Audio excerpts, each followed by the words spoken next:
Clean water is something that everybody needs, whether it's my elderly grandparent, the kids that I teach, my dad, myself. Explaining to a 7 or 8 or a 9-year-old, when they come to me and they say, is this water safe to drink? Can I drink this water? Why should that child have to ask that question?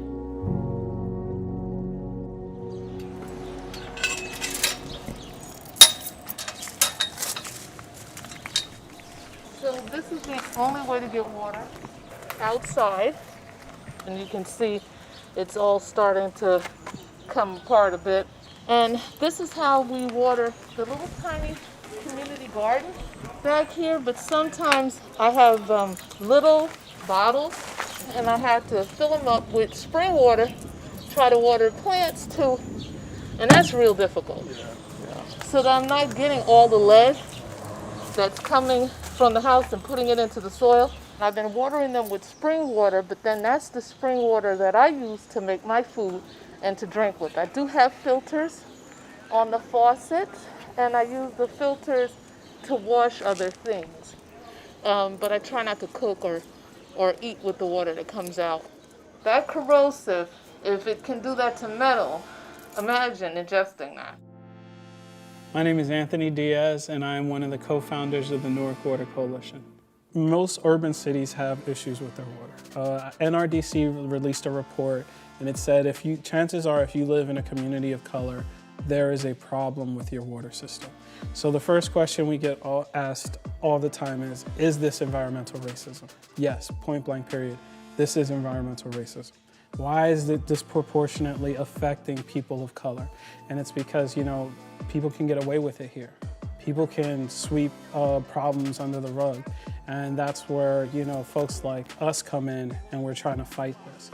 It doesn't kill you instantly, it kills you over time. You can't smell it, you can't see it. You can't taste it, all of these factor into this struggle. And now during COVID, you're talking about a pandemic. How do I maintain, childcare? Where is my kid gonna go to school? Is it safe to be outside? Oh yeah, and there's still a lead crisis going on. It's like living in a third world country. And then with COVID, you're drinking a lot of water, you're stuck inside a lot of times, and then you're going through your bottled water really fast. My name is Kat Ramos. I was born and raised in Newark. It becomes almost like a dichotomy because yes, water is life, but it's also the poison at this point. There are people who don't have a clean filter because they can't afford the clean filter after they use the first one. And so you bargain.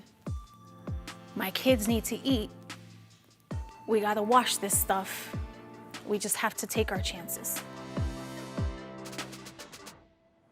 So my name is Jaron Rothkop, and I'm from an organization called 501c3. And I'm very grateful to have been invited to Newark to bring our water box program. So what the box does is it takes the water from the city service and it runs it through a 3-stage filtration system and a UV filter. So once the water has gone through these 3 filters in the UV treatment, it is typically more clean than the bottled water that you can buy in the stores. Your community, like many others in the country, has been given a lot of misinformation over the years about whether your water is safe to drink. And what was very important to us was that we develop a testing regimen that was extremely transparent so that you know that the water that you're getting from the water box is clean, it's safe to drink, and it's been tested by the people here at the Newark Water Coalition. And it should read 0 or low. There we go. So it's at 0.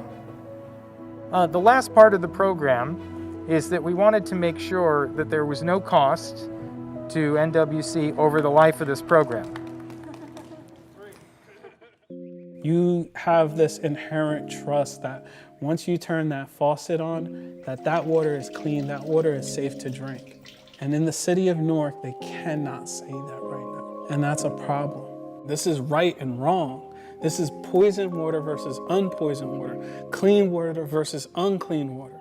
There's so many times where you hear is, oh, I don't have to pay for this? Or do you need my ID? And I said, no, I just need you to show up. That's all I need you to do, show up and tell somebody. It's been harder and harder, especially with the pandemic, to get these resources.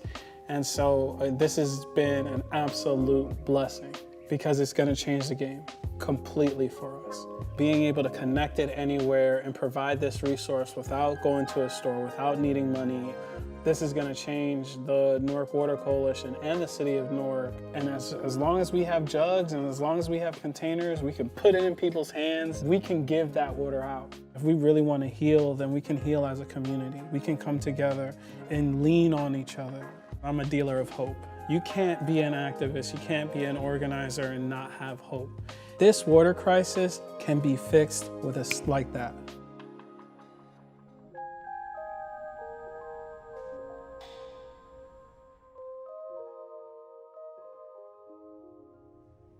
The people of Newark still need clean, safe drinking water, and you can help them right now. If you cared about what you just saw in this video, please visit 501c3.org/waterbox, and you can help right now. Thank you for watching.